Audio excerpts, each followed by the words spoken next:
And aloha! Welcome to the Blue Note Fan Report. I'm Guy, the Hawaii Blues fan, and I'm your host on the only program that is by a fan for the fan and absolutely about you, the fan.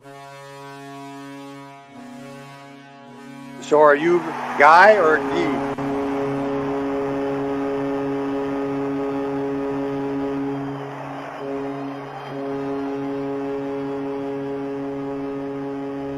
Ed Danowski. You're not in Hawaii? I wish. To Mr. Gary Younger. Hi, Guy. Hey, sir, how are you? And Brock, how are you doing? Doing great, sir. Doing great. Honored to have you on the show.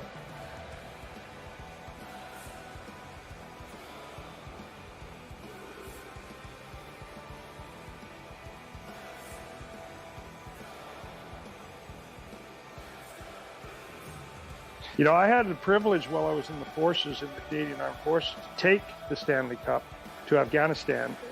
Only hockey fans would deploy to Afghanistan where it's 105 to 135 degrees every day, and they'd take their hockey sweaters and play ball hockey.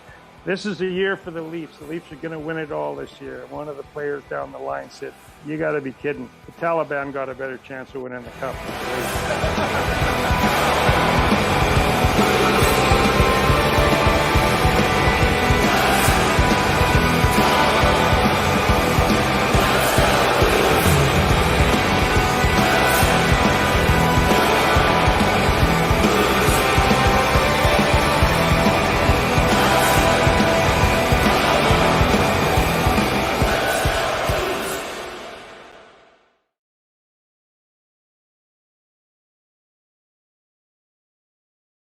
You say I'm crazy, sort of I'm fucking crazy. Yeah, I'm gonna show you. Loco, maniac, sick bitch, psychopath. Yeah, I'm gonna show you. I'm gonna show you.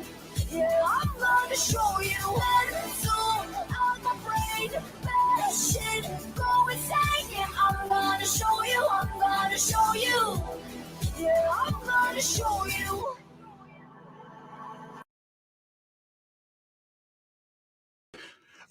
We're going to show you crazy. Yes, we're going to get crazy tonight. Hello and welcome to the Blue Note Fan Report. I am Guy, the Hawaii Blues fan, and we are talking hockey tonight. We're going to bring in the cat fight. We're going to bring in the Boston Cat, an Isles girl, a Boston fan, and an Islanders fan, and we're going to go at it. Brock, are you ready for this? Are you ready for this?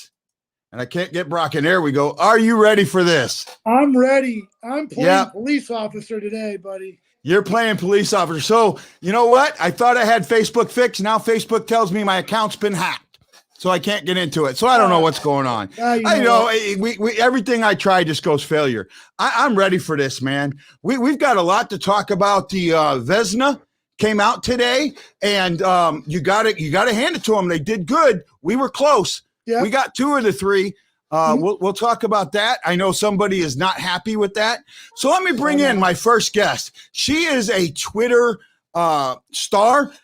She is an Islander star. She's out there all the time. She's a YouTuber like I am, and in that connection, I got to welcome in to the first time to the show, Isles Girl. How you doing, Isles Girl? Hi, what's up, guys? Oh, man, great. How are you feeling today? I'm feeling very good. Very good. Very good. Well, above you is Brock Banner. He's my co-host. And now let me bring in Boston Cat. Hi, Boston. What's happening? What's going on? So did you guys like that intro? That got me pumped up. So, hey, Isles girl, usually Guy sings, so it was perfect that he didn't sing this time.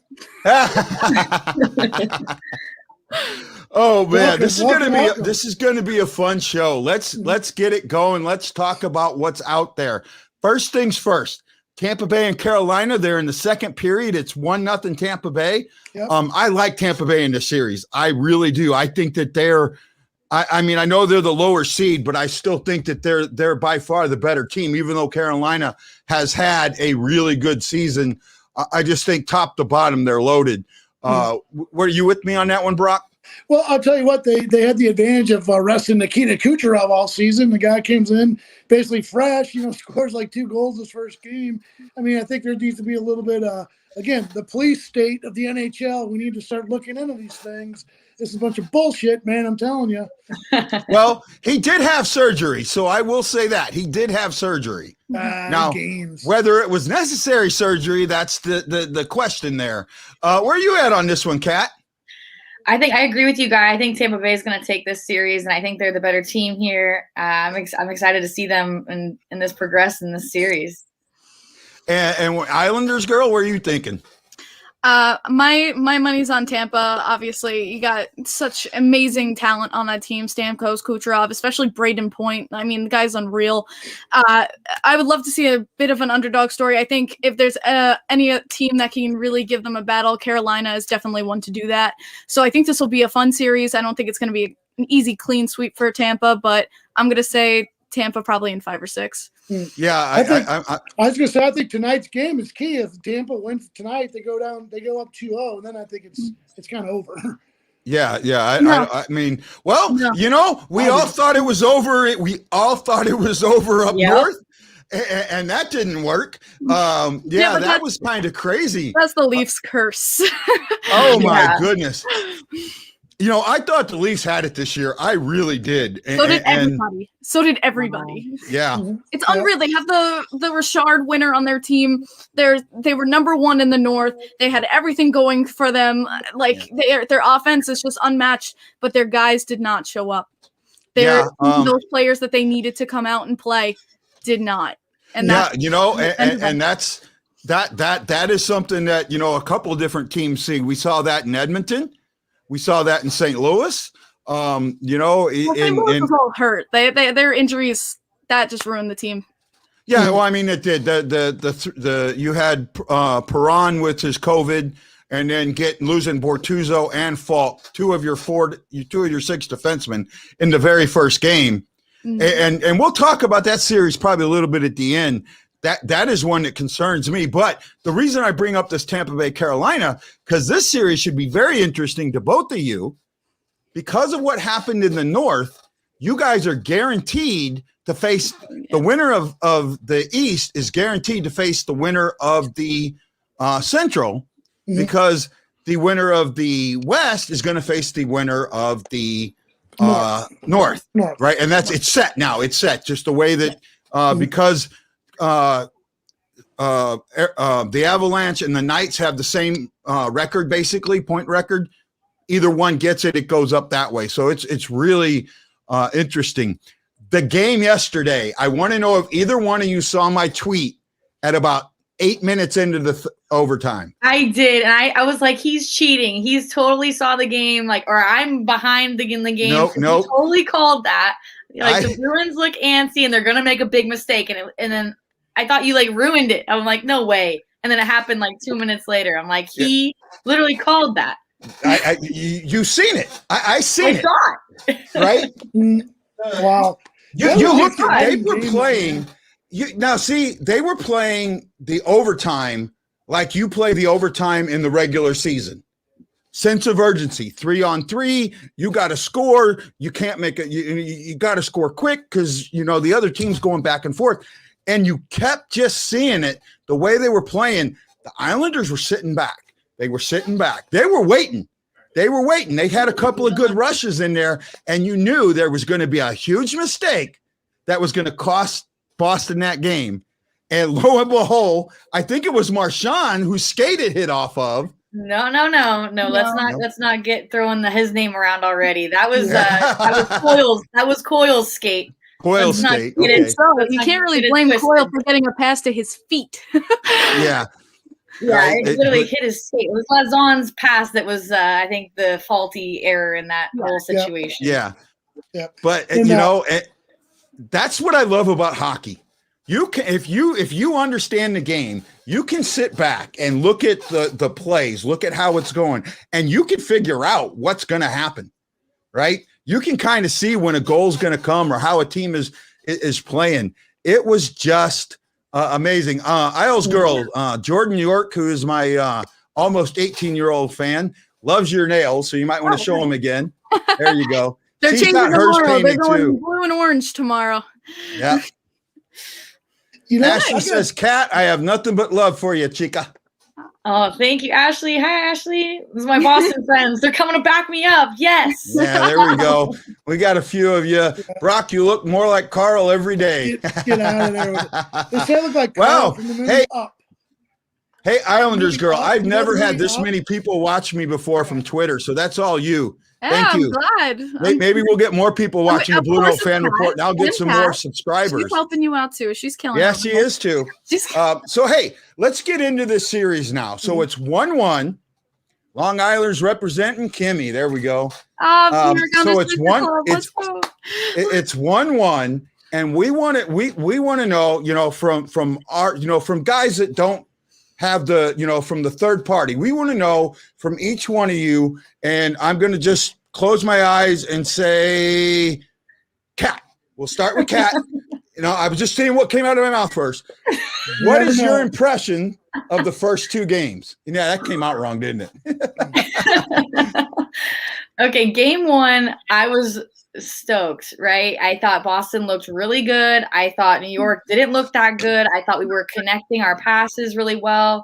But game two came and New York was like, okay, we have to step it up. And they looked really strong as well. But again, I think Boston game two was really impressive. I was even with the loss at the end, I was still really impressed with them. I thought they were making great passes all over the ice and connecting with each other. And towards the end, like you said, in overtime, they looked like they had bad anxiety and they were playing very frantically, and they made a costly, huge error that obviously cost them the game. But I think they will learn more from game two than in game one. I think New York really stepped it up in game two, but this series is going to be tight, especially going back to New York now. Their crowd is absolutely insane, and along with Boston's crowd, but New York, they just have a crazy, crazy energy too. And especially since it's Boston and New York, it's about to be even more intense than it was against Pittsburgh. And I'm really anxious to see game three on Thursday. It's going to be a tight one. I think that both teams played really well. I was really impressed with, their starting star line. Pasta obviously didn't show up with 3 goals like he did in the first game, but I think he still looked really good. And Marchand Bergeron connecting in the game as well to tie it up with 3-3. And, they came back even though they broke the first goal in the game. I was really impressed the way they fought back into it and made it a really tight game. Okay. And what did you think about their Isles girl? Game one, she really summed it up really well. Honestly, game one with the New York Islanders, I think Boston was just outplaying us everywhere. I really think that they deserved that game, and obviously they got it. I really think Islanders needed to step up more. It's frustrating with my team because I see the moments of brilliance and potential you can see with this team, and that was period 2 of game 2. The Islanders really, exploded as the team I know how they can play. And it was nice to see it finally connecting. Obviously, it was some lady luck on our side with some of those goals, but they get it done, and they got themselves ahead in that game. And then you have the flip-flop, some of the breakdown. I mean, Bruins come out, and they come out strong. And that's the thing about the Bruins is we have to be so strong defensively because the Bruins come out, and that perfection line is deadly. And I thought it was really great to see Adam Pelech, especially since we saw Pasternak was really deadly in the first game. We shut him down in game 2, and that was a really big help. But obviously, you have Marchand, you have Bergeron, who just come out, guns a-blazing, and they came to tie that game up. And I was like, oh, of course, that's the Bruins. That's the Bruins, and they're gonna give you hell.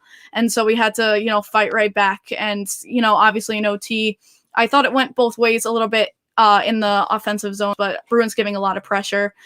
But honestly, I was just really glad to see the resilience of my team to, keep up the defensive pressure. And Steve Dangle says it. He says, honestly, that the Islanders bring the worst out of the other team. They make them make mistakes because of how disciplined the Islanders are. And I really agree that because we're so disciplined, it makes it makes the other team make that tiny mistake.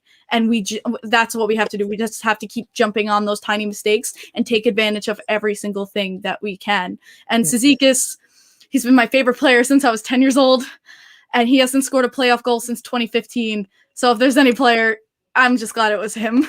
I saw you were rocking his jersey, and I'm like, that girl just totally put that out there that he was going to get, and he definitely got it. But your goalie, Varlamov, he was on fire. I mean, we had so many chances in overtime. So was he was making incredible saves, along with Rask. Rask was doing really well throughout the whole entire game. I still think he's the best goalie in the world, but your goalie caught fire and he stuck strong throughout overtime and throughout the rest of the game. Hey guy, I want to jump in on that because we were talking about that earlier about Tuukka Rask. This is a guy that can steal the entire series, and we're seeing with Carey Price what he did in Montreal. So, while I really like the Islanders, Scotty Mayfield's from St. Louis actually, and he's a huge, got a huge following here, and I particularly love Scotty Mayfield myself. I think he's a great guy. But Matt Barzal, you guys just have you might not like him. I'm sorry, but anyway. But sometimes he's a hometowner. He's a hometowner. But my point being is Tuukka Rask is a guy that can stand tall. And I'll tell you what, in these short series, he's a guy that really doesn't get nobody really talks about him. But I know when the Blues won it, the year we won it, we really had to solve Tuukka Rask, and that was a difficult proposition. So he's a veteran, and I just think he brings a lot of gamemanship to it, and he scares me. Yeah, he scares me. Well, actually, see, Sly Fox Sports says this is for Isles Girl. What's going on with Matt Barzal? We actually were talking about Barzal yesterday on the show. We were going over centers, and Barzal was one of the names we came up with has a possible trade for St. Louis, right? Well, I see that look. Hold on. So everyone knows that they're talking about Eichel coming to St. Louis, right? And they want 4 first-rounders. I said he's not worth it, and I looked at every center below him that didn't have a no-movement clause that was, worth more than what Eichel was, and Barzal was one of the names that I came up with. Yeah, I know you guys don't want to get rid of him, but with contracts and that's something that could be looked at later. Do you think he's having a bad series? Is he having a bad playoffs? Yes. He's not producing. It's like kind of like on the milk carton, where's Matthew Barzal these playoffs? You haven't seen much of him. But I've been talking about this a lot because, honestly, I love Trotz. Don't get me wrong. I love him. I think he's a fabulous coach, and I'm so glad we have him. But his line choices, and I get he wants to have depth, and he wants to create, make it equal. But someone's got to be there to help Barzal. And I'm sorry, Leo Komarov is not the answer.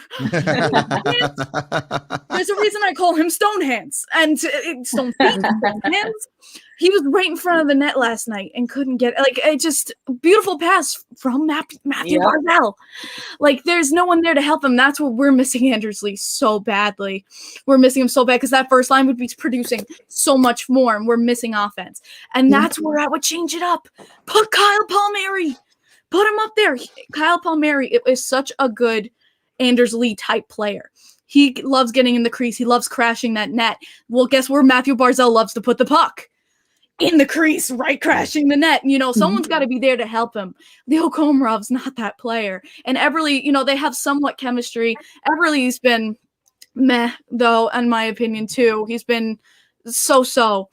But you got to have more help for him up there. And with trading Matthew Barzal, is not going to happen. I'm just telling you right now, I know we have cap situations, but I'm telling you, he's the last player we'd ever trade right now. And we have it set. Lou Lamoriello set it out because they made it so Matthew Barzal's contract right now will end year Lad's contract ends. So we get all that money back to be able to put it back into Matthew Barzal. So we already have a plan to sign him already long term.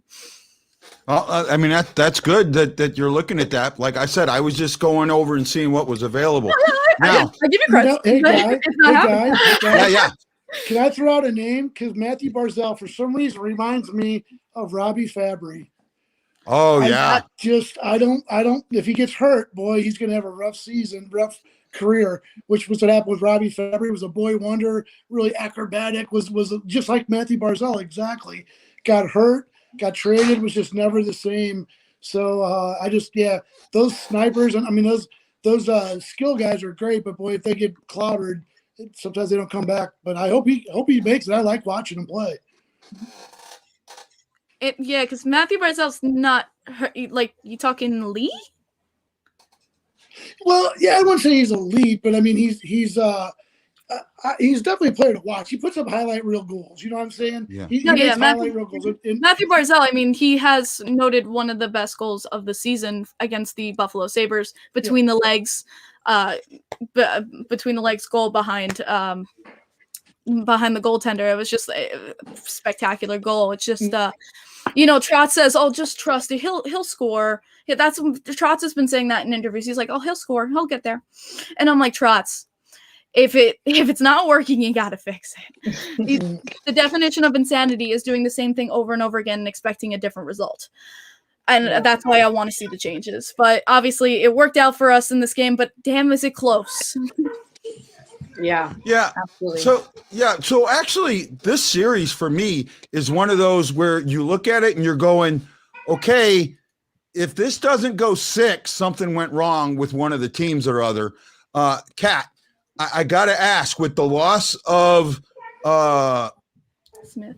Oh, my brain just went the defenseman, the big tall Chara, right? Oh, okay. With the loss of Chara earlier this season and not having him on that defense against a team like the Islanders, especially after they scored those 3 goals, that kind of got to concern you a little bit, don't you think?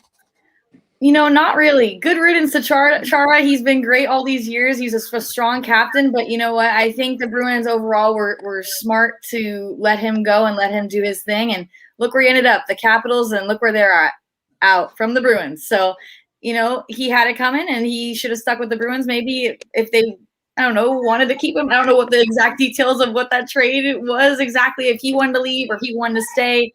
But you know what? I think that they're going to do fine. I think Lazon had a couple sloppy plays, and even last, series against Capitals, he was injured from an injury. And, I think that he's going to be able to come back from this and come back stronger, because he's that last minute overtime error is going to haunt him, and he's going to want some revenge against New York. Okay. That's fair enough. That's fair enough there. What do you guys see? Something different? Were you looking for a different answer? You want me to keep Chara? You wish Chara was on the Bruins? No. I want your honest opinion. I think Chara is gotten old, and I think he's gotten slow, and I don't think he would have been able to keep up with Cizikas if he broke away. At least, we kind of gave him a little bit of pressure when he broke away, and I wish, that guy would have dove and saved that puck from going in, but you know what? It's going to be okay. So Grind Like Jags says, thoughts on acquiring a guy like Hoffman? He's great. He's not great, but he can definitely finish a play. I'm hoping he stays in St. Louis. I'll say that right here, right now. I absolutely hope that Hoffman does not leave St. Louis. I mean, straight on. But what do you guys, and I'm not sure who that was for. I'm guessing that might be Grind Like Jags, maybe for Island Girl. I'm not sure. Well, there's no possible way we could do something like that. We don't have the cap. We have too many UFAs coming into this offseason. Yeah. We really got to focus on signing key guys back like Anthony Beauvillier, Ilya Sorokin. I believe Adam Pelech is one of them, and he's a key defenseman on this team now. Casey Cizikas is actually going to be one of them this offseason. So we're really focusing on core and key players to re-sign. So honestly, it's just loans right now with Kyle Palmieri and Zajac. They're going to go somewhere else. I don't see us re-signing them this offseason unless they sign for dirt cheap. So honestly, acquiring, I think that was maybe more for Kat, but yes. No, actually it was for you. No hope of getting Hoffman. No, actually that was for you. So yeah, there's no way in hell we could ever acquire Hoffman. Would I love to have someone like Hoffman? He's got great offensive ability. Hell yeah. I think any addition to this team offensively would be great, especially in a sniper like Hoffman. I wish the Blues would have used him more. I wish they would have had him more on the lines. Like I was listening to you probably know her, Leah. Yeah. I heard her she was on a podcast talking about it, how she was screaming about using Mike Hoffman more, like that they don't play him as they should. And I think that really deterred guys did it. Oh my goodness. I was so on that. I was so from the get-go. From the get-go. And then if you ever watch any of my shows, I would go off about Hoffman being on the third line, not being on the second, not being on the first power play, not getting to see what he's supposed to see. And then the stupid move of putting him in the press box, right? And then you go, oh, well, it worked because after he came out of the press box, he did really good.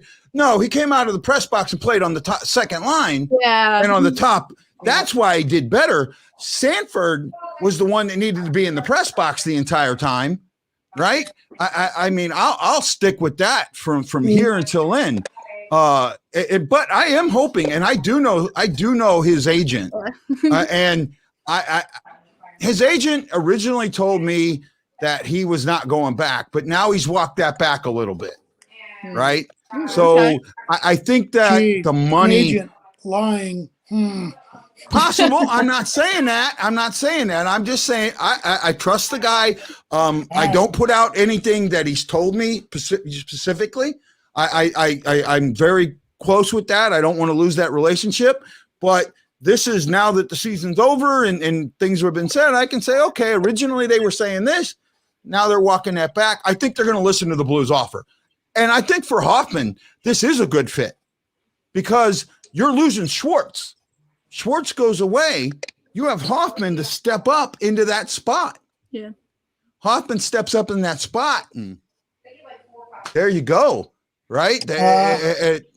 What? I don't know, man. I love you to death, dude. You know I do. But it's like, dude, we're talking about the freaking playoffs. Who cares about Mike Hoffman? Let's talk about the games that are going on, man. No. But you know what? As you say that, you're right and you're wrong because there's two seasons going on. No, there's two seasons going on right now, right?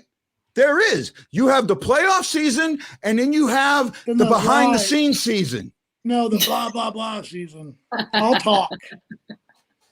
This is when deals get done. This is when deals get set up. This was when visits happen. The players are out having fun. There was just a thing about the Blues. They were all, or 20 or 12 of them were at the Cosmopolitan this weekend.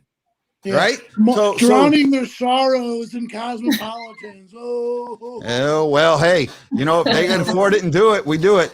Sly Fox says, for Kat, do the Bees need to re-sign Rask or do they need to let him go because of Swayman and Vader? They need to resign him. Absolutely. I think that he's a solid person. I don't think he should go anywhere. I know he took last season off due to COVID and family things, but I think that he's still locked and loaded and he's still sharp. I hope he's not leaving anytime soon. I think it'd be a very bad mistake if they let him go. Yeah. But don't you take that as a negative that he left the team? I mean, originally he goes with the team, he goes up there, and then all of a sudden, for whatever reason, he says, no, because of COVID, I'm going to leave the team. No. I at first, I think everyone was salty and was like, that's selfish, or maybe that wasn't the best move because, obviously the Bruins didn't make it far last year, and he could be to blame. So, you know what? I think we won't know the reason. He obviously didn't reveal it to the public, but you have to respect the player's decision. And look at us, we're back. He's sharp, and I think the Bruins are going to stay winning. I think they're going to stay in, and I think New York's in for a rude awakening, Game 3. Well, and that's why I wanted you guys together because I really want to know what you guys think about Game 3. I thought he left due to a family emergency with his daughter. I don't know the details. I just know it was like a family issue, and he just dropped out of the bubble because you couldn't go back and forth. If there was no COVID, and he could have maybe dealt with it. Right. And I heard it was a family emergency with his daughter, and he, I'm all about family first. Yeah. He had to be a father. He had to be the first child who obviously was not going through a good time. And honestly, if that was Varlamov or if that was Sorokin, I'd be like, hell yes, go. You know, obviously at first you're just like, you're questioning because this is Absolutely the most important moment for you guys. Everyone, even like before, I was like, whoa, he left? Like, why? But considering the circumstances, it's his family. Go. I mean, from you what have I to know heard, it his couldn't daughter. have been an easy decision, right? But I Oh, know that no. his teammates had his back, and I think he was supported with his team. And Yes, he was. You know, they understand. And it was a very weird time when COVID first started, and no one knew what was going on. So no hard feelings. And look at him; he's back and going good. He's killing it. Oh, I mean, but it's still a fair question. It's still a fair question. You can't fault the question. It's still fair. But at the same time, what he did come out, and like you said, there were 2 or 3 different stories that came out. What I heard was one of his children with special needs, and that the concern was that COVID could affect that, and him not being there to help his wife if COVID came around was the reason that he felt he had to go. But then there was, oh, no, it was concern over COVID or concern over this. So the different stories that came out that makes the question viable, right, to me. But I think if someone's willing to sacrifice, you know, Stanley Cup playoffs and, you know, like Al's girl said, you know, family first over everything. And I think the whole Bruins organization had his back and completely supported his decision. Yeah, I found I just like, because I looked it up just to make doubly sure, and I have a straight verbatim quote from him, and he said it contributed to his departure was a medical situation involving his eldest daughter. There was a situation with our oldest daughter, and that needed my immediate attention. I did what, as a dad and as a parent, I needed to do, and that's it. Okay, I mean, fair enough. But see, for me, now I look at this differently. Has a military member who was gone for 6 months at a time on a ship. You know, there were times my family needed me, and I couldn't go. I had my job to do, so I look at that a little differently. Right. And that's that's why I bring that up. To me, if that's your job, unless, you know, it was life or death, you should have been doing your job. And that's, I mean, as a military member. But see, like with everything, there's several sides of the story. And I heard a side of the story that had to deal with he was having extramarital affairs and his wife didn't want him, you know, like, I don't know, it just depends on who you believe. It's like, come on, you know. I don't know. I thought it was distasteful that they would bring that up, but I mean, maybe it's true. I don't know. It's ridiculous. Well, it's still, because, you know, now it plays, what it does play into is the mindset of the team now in the playoffs with him behind the net. Does it sneak into, especially after the last loss in the overtime, does it sneak into, oh, well, is this guy still going to be there for us? Does that mindset sneak into you? And that's a very viable question. Well, I'll take them. I'll take them on my team. Yeah, you know? I have no doubt that they support Rask 100%. I think all the star players, I think everyone knows that they have a solid netminder, and I think that he's not thinking about last season. He's thinking about the next game. He's thinking about New York. He's just thinking about Game 3. I don't think last season even comes into his mind or anyone of his other teammates' heads of whether he's not going to leave us this year, or if something bad happens, you deal with it when it comes. But I think you just take it game by game and hope for the best and hope that everyone stays healthy throughout this whole playoff series. So our Isles girl, are you glad that you're facing Boston, or would you have rather faced the Caps? I think either team is a huge challenge, and they're both fantastic teams, honestly. I thought either way it was going to be a hard-fought series, honestly. Coming from round one, I knew, you know, that's the thing about the playoffs. It doesn't get easier. Every round is just going to get that much harder because, you know, the better team makes it on through. And the Bruins showed easily they were the better team from Washington. They played – I was watching their series because obviously – whoever we face, we're going to face next. And Boston got scary. And, you know, we're talking about the loss of Chara. I remember thinking initially, like, wow, that's a big loss to the defense there. And I kind of saw it at the beginning of the season. It seemed like there was a lack of cohesiveness on the team. I want to say spark. There was something like they were missing that guy who brought them together. And I feel that was Chara. They were missing that chemistry, that cohesiveness, that spark in the team. And what I think really has helped them and has gotten them and has catapulted this team into the team they are now, and just how incredible they've been, is honestly the Taylor Hall trade. Number one, they fleeced the Sabres. It's not even fair. And they fleeced the Sabres. But Taylor Hall coming on this team, showing how much, he wanted to win and how much he wanted to be a part of the Bruins. I call Taylor Hall the spark plug because he brought back life in the Bruins, and they came out guns a blazing after he joined the crew. And you see that Bergeron captain, it's finally has started to meld together, that they're ready to fight, and now they got this new jump in their step, and that has made them the more scary team to me. So honestly, between the Capitals and Boston, I was kind of hoping Boston lost, but they deserve to win, and so we're gonna battle them every step of the way.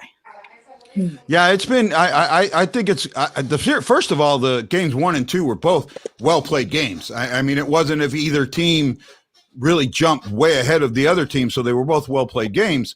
I liked Boston coming back from the 3-1 deficit. That really showed you something that, for me, I'm not a Boston fan, so I'm hoping that they never win. But that's just the way it works. What do you think about Taylor Hall, Kat?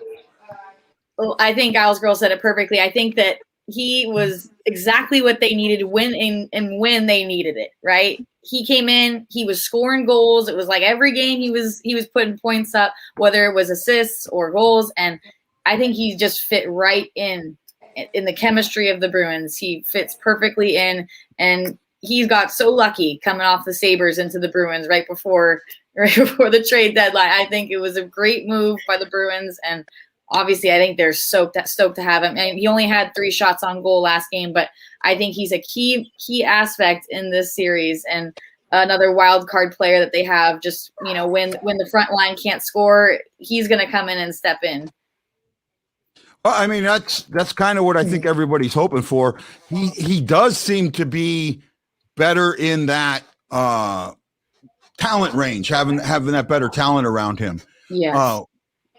What do you? Go ahead, Brock. Our Sabres fans. I mean, I think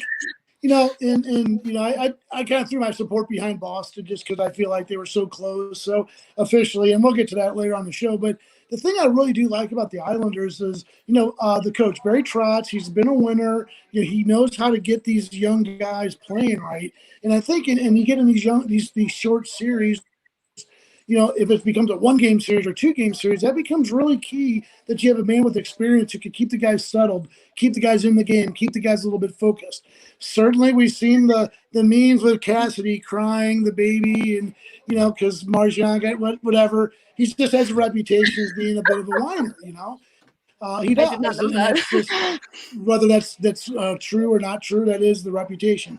However, Barry Trotz, I think, is obviously a very well-respected coach. But then let's not even forget, you guys are getting hot goaltending right now. You're getting, really a total team effort. I mean, I've just been very impressed watching the Islanders.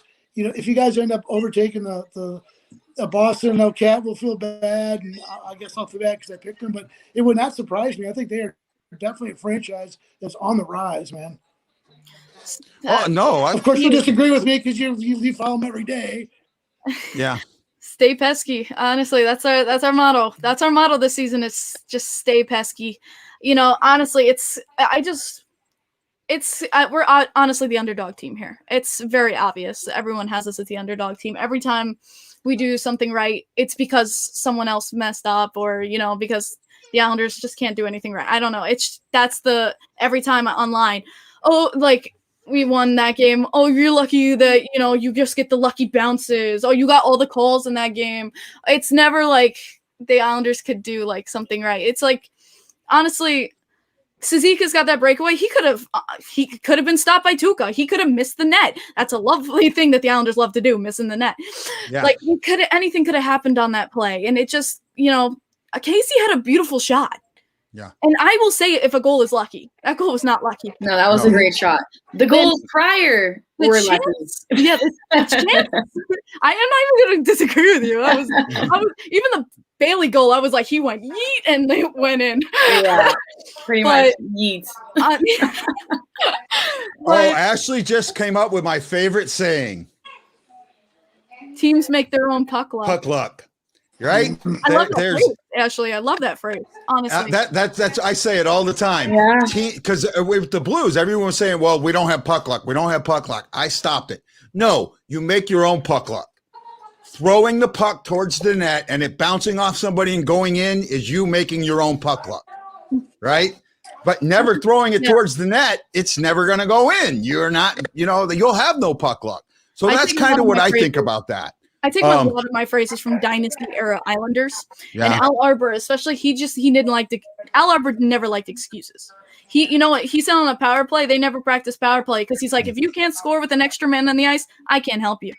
And he said, you know what? With officiating, people like to go officiating both, and there was missed calls on both sides last night. Pellick, I was like, what are you doing, Pellick? That was really cheap.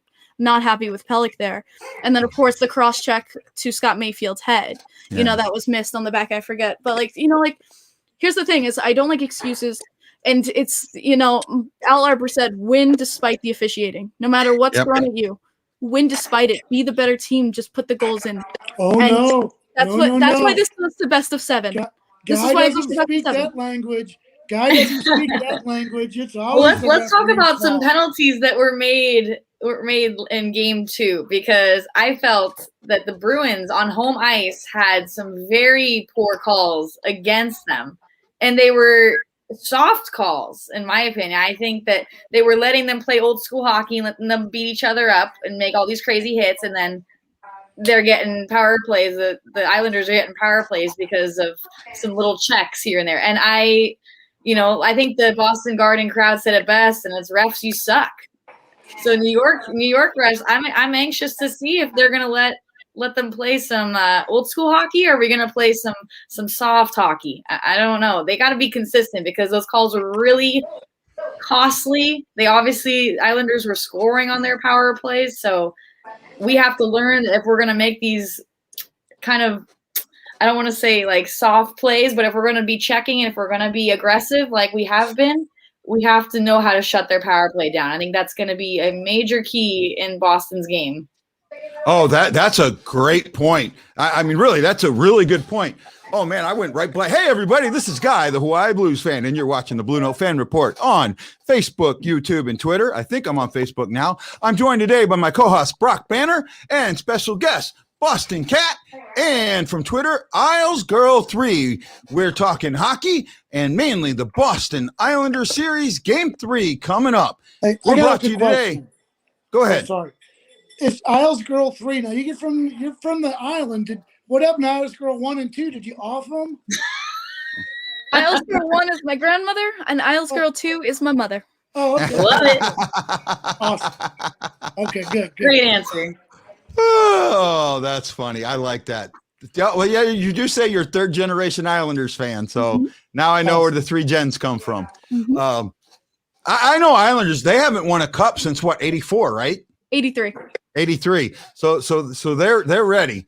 And I like the Islanders. I thought that last year they made it to the Eastern Conference Finals, right? So I felt that they had the team to go better. I was surprised that they fell into 4th in that division. I thought they were. I actually thought they were going to win that division. I'm more surprised. I'm not surprised that they beat Pittsburgh. I've been talking about Pittsburgh being, going out for a while now.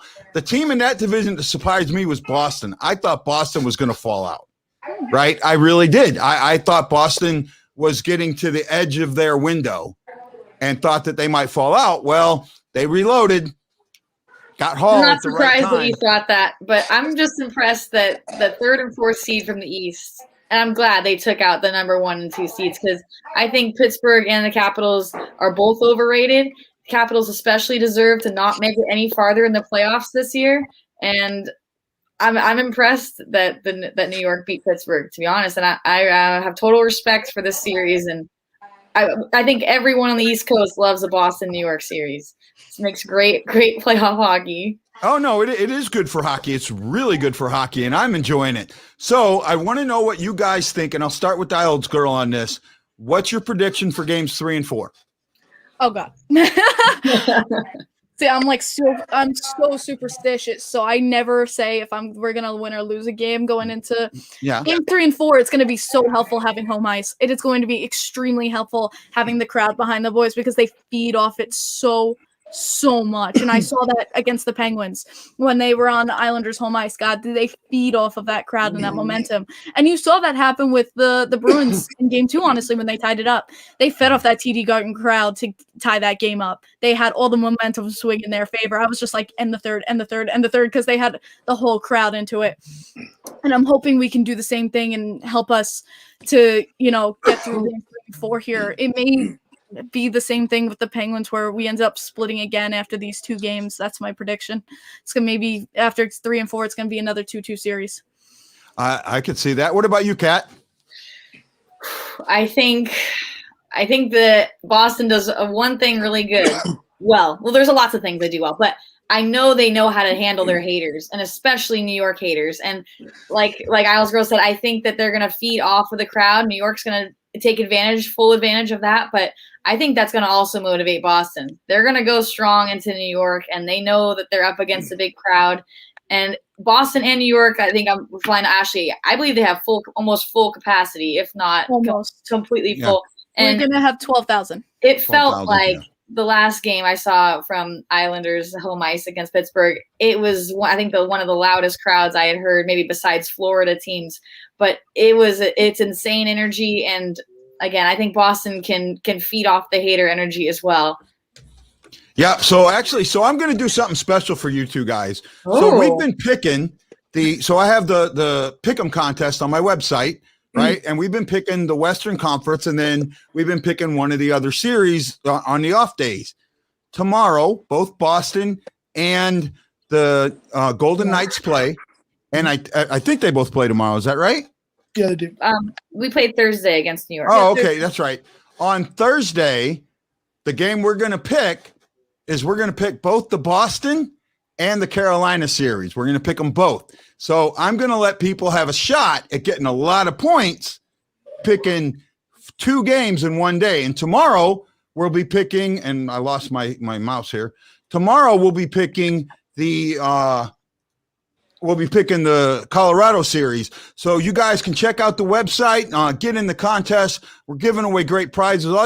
Once you enter, you have a chance at a door prize. Every 5 points, you have another shot at the door prize. So much fun having you guys both on. We're getting close to time. So Isles Girl, why don't you? Yeah, go ahead, Brock. Well, I was going to give people an update. So in the Tampa Bay Carolina game, there's a stoppage in play. They're scraping blood off the ice. Tells you how that's going. Yeah, it's 2-0 Tampa Bay right now. They just scored. The ice. It's been a bloody series. Yep. Yeah, they just showed Stamkos, and he's spitting blood. Or Killhorn is spitting blood out of his mouth. High stick. So all the series have been this.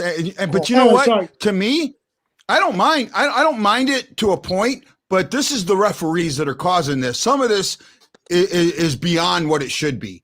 And if they would take control early, it wouldn't happen. And that was very obvious in the St. Louis Avalanche series. Game 1, they allowed a blatant elbow to somebody's face and just let it go. And that eventually, caused someone else to get knocked out of the series. Then you see it in the Vegas series. There was another blatant hit that they just put a 2-minute minor on that should have been a lot more. You're seeing it in every series now. You're seeing the physicality be ramped up because the refs aren't doing anything about it, right? And I really think that at some point within the next couple of games, you're going to see the NHL come out and say, enough's enough. No. You're going to say no. I think you are. Does nothing. It would help if there had been a deterrent. NHL player safety actually doing their job, and there be a deterrent and show. The suspension on Reeves was only like 2 games. But you know what, Reeves, you did a bad boy thing. Honestly, it's such. I don't think Reeves should have got a suspension at all. Yes, he did. 2 games. He shouldn't have. That's my point. He should have. Really? Yes.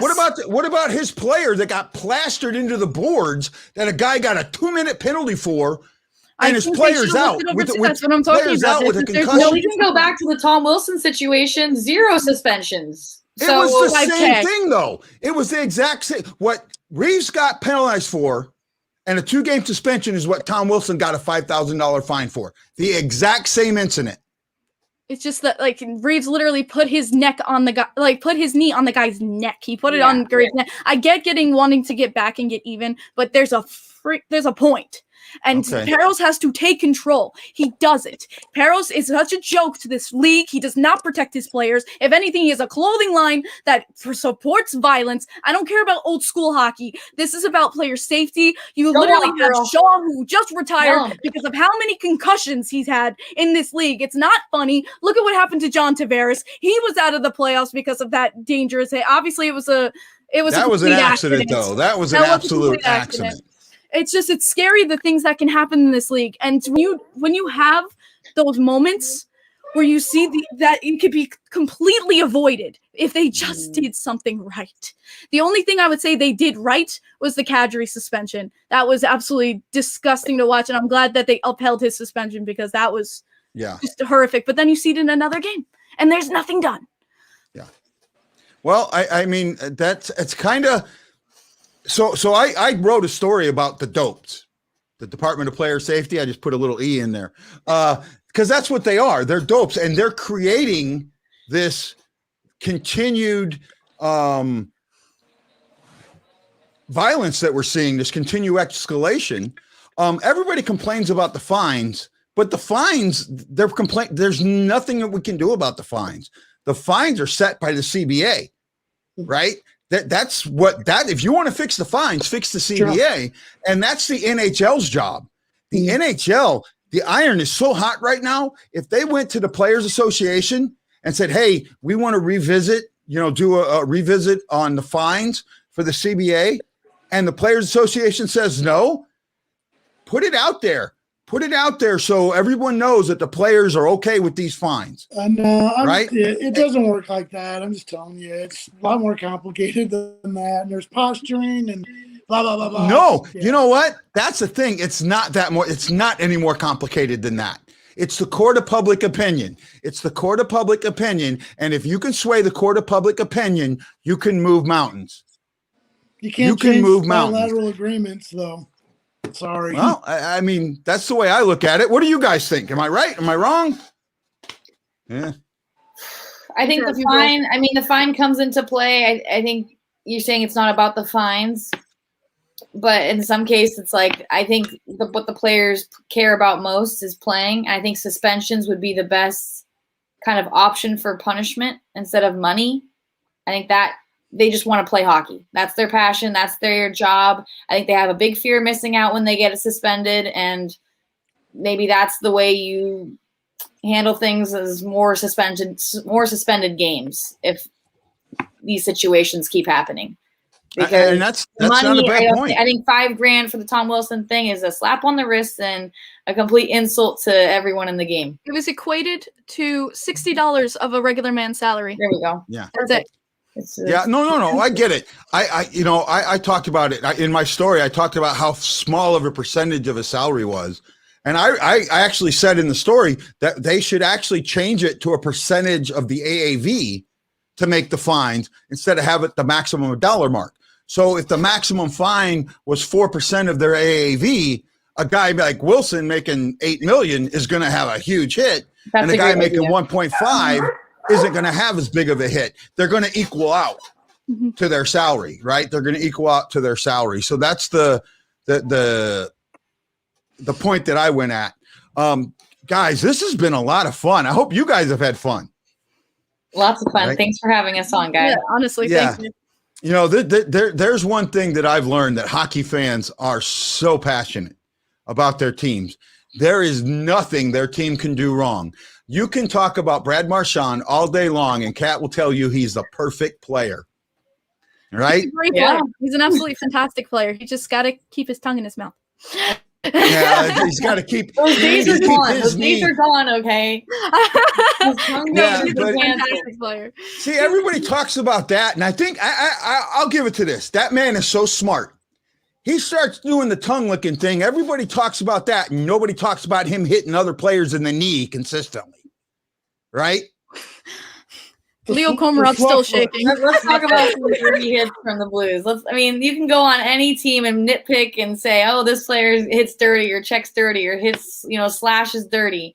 But I think a lot of people have it out for Brad Marchand, and, I'm just glad he's on my team. No, absolutely. In the shootout when he missed the puck. Oh, yeah. Yeah, that he whiffed on top of it. Yeah. That was great. It was great. Real proud. Poor guy. I love that. Had to bring that one up. Gotta throw that in. Not only that, no, if you want the best Brad Marchand mess up, Game 7, Stanley Cup Finals. He comes off the ice, leaving the puck wide open for Alex Pietrangelo to bury the game-winning goal. And that probably haunts him to this day. But you know what? It's a new year. It's a new season. And I think it's the Bruins' time to make it to the Stanley Cup again and take it home. They do have a chance. Actually, I think both these teams. I think both these teams have a chance. Now, I like Tampa out of this side. I really do. I think Tampa, the experience. This is where that experience of winning it last year in the bubble is really going to help them.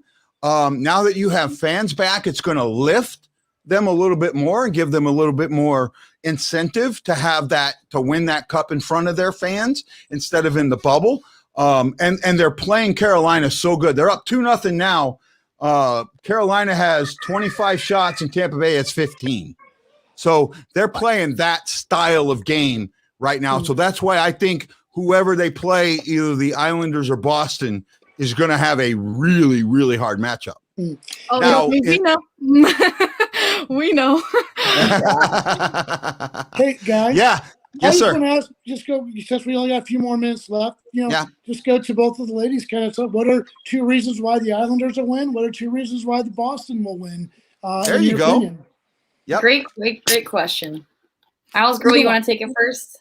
All right. Maybe 2 reasons. Just pure defensive wise, Islanders are known as a defensive team. If there's any team that can shut down, the perfection line, hopefully it's the New York Islanders. Obviously, they're struggling a little bit at it, but hopefully, we're adjusting to that line, and we know we can adapt our defense because I'm very trustworthy. I mean, Pulick and Pellick have been so good back there, and I'm really been proud of what the defense has been able to show up. Dobson's been making little mistakes here and there, but it's due. And Mayfield and Letty line, honestly, I'm sorry, has been the worst for us. But I think that, after that one mistake, Mayfield showed up and he had 6 blocks. He showed up to the plate and he started really being a fantastic defenseman. So it's just about, getting that defense warmed up. And once they can play that shutdown game, it's just they play absolutely fantastic. And then second reason, honestly, just determination and diligence. We love being that underdog team. We love being the team that everyone sleeps on. And we love, the people online, saying, this is easy. Saying we were going to get swept. Oh, Boston in 5, easy series. We love that because it gets us angry. And that, my team had t-shirts that said, prove people wrong. So they love that. We want to prove people wrong. We want to, the best way to shut up those haters is to win. So let's keep doing it. Great answer. Okay, Kat, your turn. 2 reasons why I think Boston should win. I think we have a solid team. I think every line has great people on it, from Grzelcyk to Bergeron to DeBrusque, all the way to Marchand, Bergeron, and even Rask. I think he's so solid, and I think that the goalie is major key, and obviously in all of hockey, but I think Rask is one of the best goalies in the world, and as long as he and all the strong players like Pasta are staying healthy, I think that they have a great shot and a great chance at taking the cup this year. Second reason, I just think defensively, they're strong. I think there's definitely stuff that they need to work on, and I think they have a great power play. I think they are really strong on their power play, and that can make or break you, right? If you're killing power plays defensively and scoring on your own power plays, you have a great chance at winning, and that wins games. So I think those are the 2 reasons that Boston's gonna take this series. That sounds good. Okay, so Isles Girl, tell everybody where they can find you at. Exactly my name. I love being on Twitter. Love showing my love for my team, and love showing the passion. Also on YouTube, I usually do play-by-play if it's an away game, and I love doing my own podcast. It's called Kim in the Crease. I talk Islanders hockey and then go around the league. It's live as well, so you can bounce off and we can chat hockey all you guys want. Oh, hey, is that an invitation to your show? Hey, if you want. If you want. Anytime you ask and I'm on. What do you got going on, Kat? Where can everybody find you? Sure. I'm my broadcaster is sponsored by Ringside Report, and they do social media. They do all the graphics and designs, and we are on Twitter at Ringside Media, and I'm on Facebook, and I'm also on Instagram at Roach Clips, and you can find our little clips there. And we're also at Ringside Media Report on Instagram. Okay, sounds good. Brock, what you got going on, bud? I just turned in my article. I feel like I turned in my article to the teacher. So I just turned in an article looking at the Pavel Demitra crash several years ago and linking it to David Perron, who had a point per game season this year, and the death of Bobby Player, kind of moving all that together as a little bit of a retrospective. And then today I caused a little bit of a stir in the hockey writers, where I put out my report card, and I know, Guy, you're going to give me a bunch of trouble. I gave Doug Armstrong a D, and it was not received very well. I didn't have a huge problem with that. I mean, I think that some people are giving a pass where a pass isn't due, and that's actually a great topic for tomorrow's show. But tomorrow, actually, no, not tomorrow. Yeah, no, it is a great topic for tomorrow's show, because Thursday I have the story so far Vince coming on. Whoa. And actually, I've been thinking about this. Tomorrow, I actually forgot about this. Lubis Barteco is coming on the show. He played with Pavel Demitra with the Blues for many years. Was a close friend of his, lives in Memphis. Big hockey guy. Really going to be a lot of fun to have on the show and talk to. Live show. I'm hoping I can get this Facebook thing fixed. I doubt it. But, share it out, share it out on Twitter, get it out to the best. I'm going to try and get, do the thing today so people will know where to find it. You can come on, ask them questions, all you want. Remember, we are shifting to YouTube. The problems that I'm having with Facebook are just way too much to handle. They're too much. They're mentally starting to cause me issues. So we're moving to Facebook. We're moving to Twitter. Work with us there. We're going to have a lot of fun. So everybody, this is Guy, the Hawaii Blues fan, saying aloha, mahalo. I can't wait to talk to you again on the next Blue Note Fan Report. I say much thank you to the Boston Cat, Isles Girl 3, and hello to Mom and Grandma, and to Mr. Brock Banner. Aloha, mahalo, and you gotta know, I'm bleeding blue with you. Aloha.